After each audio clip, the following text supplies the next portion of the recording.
I am Jim Drummond. I am the Quality Assurance Manager for Canadian Maritime Engineering's West Coast Division. Canadian Maritime Engineering is a full-service marine repair company as well as dismantling. We do all kinds of marine repairs from machining to dockings, haul-outs, major refits on vessels from 50 feet up to 400 or 500 feet coast to coast. The Nanaimo Yard is capable of handling a variety of vessels from small harbor craft, tugs and barges to ocean-going ships. We're currently operating with a starting crew of about 6, and that expands to anywhere between 12 and 20 depending on the projects that we'll have in through the door. The Vicky Lynn project, we had 15 full-time. Canadian waterways face a bit of a challenge. For quite a number of years, it's been an acceptable practice to moor a boat unattended and leave it. Some of them are full of hydrocarbons, others were just loaded with garbage. The federal government has empowered other agencies to be able to act on their behalf and start ordering the removal of these vessels. Vicky Lynn was one of those boats, and it had sat in what's called Dog Patch in Ladysmith Harbor for quite a number of years. Reared its ugly head as a potential environmental disaster waiting to happen. The federal government, at the behest of the local MP, put out to tender the contract to dispose of Vicky Lynn. And that was a bit of a challenge because Vicky Lynn couldn't be disposed of where it sat. Half of our crew went out to the ship to remediate before we towed it. And the other half of the crew stayed here in Nanaimo and reactivated an old shipyard that hadn't been used for quite a number of years. So by the time Vicky Lynn actually arrived here, the shipyard was up and running and the cradle was recertified and we had all of our safety measures in place and we were ready to roll on it.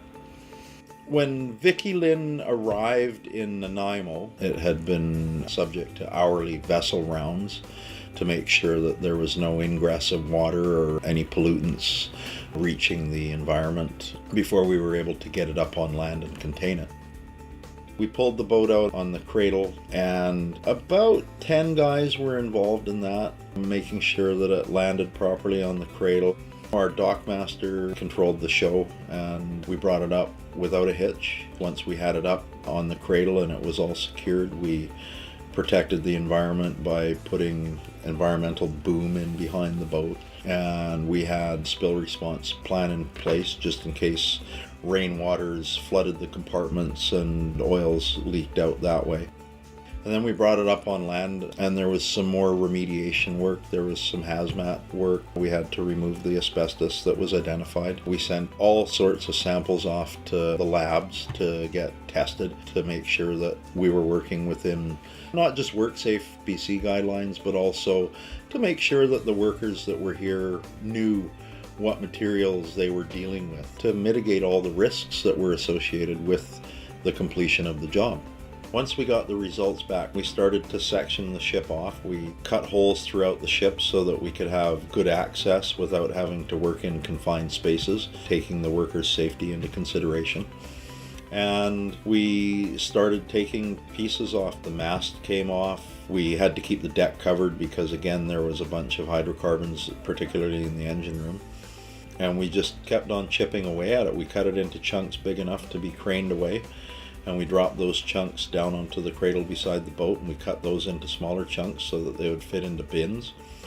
Every time that we came across some kind of a substance in the boat where we weren't sure of its chemical composition, we sent it to the lab to have tested.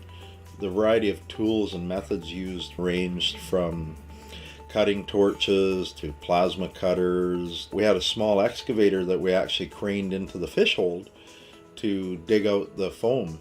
And we had bins dropped off that we kept on craning pieces to fit into the bins and we'd get it hauled away. Typically when they build a boat, the first piece that they cast is the keel. So it was fitting on Vicky Lynn that we left a piece of the keel to be the last piece lifted off because that's how its life started. I can say that the crew was generally elated to get to the end of the project, For some of them, it meant that there was no work for tomorrow, but for the vast majority of them, the Vicky Lynn was a project that enabled the startup of the Nanaimo yard as we see it today.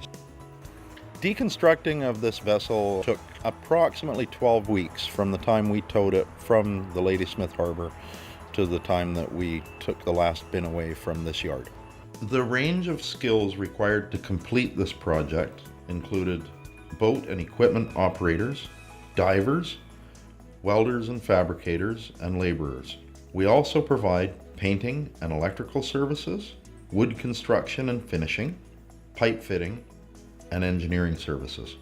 Almost all of the guys are from Nanaimo. We used as many local suppliers as we could to acquire all the materials that we required for the job. And the feedback that we got from the community as they dropped in to see what the activity was about was all positive. We've got good relationships with all of the local governments, and we're just trying to restart this old shipyard from the ground up. The directive from the federal government is that we need to start to build an industry in Canada that addresses this issue rather than sending the problems overseas. So the disposal of the Vicky Lynn was in effect a model that we've completed on the West Coast to demonstrate the proper way to dispose of a ship using environmentally sound and safe practices so that our workers are protected and our environment's protected.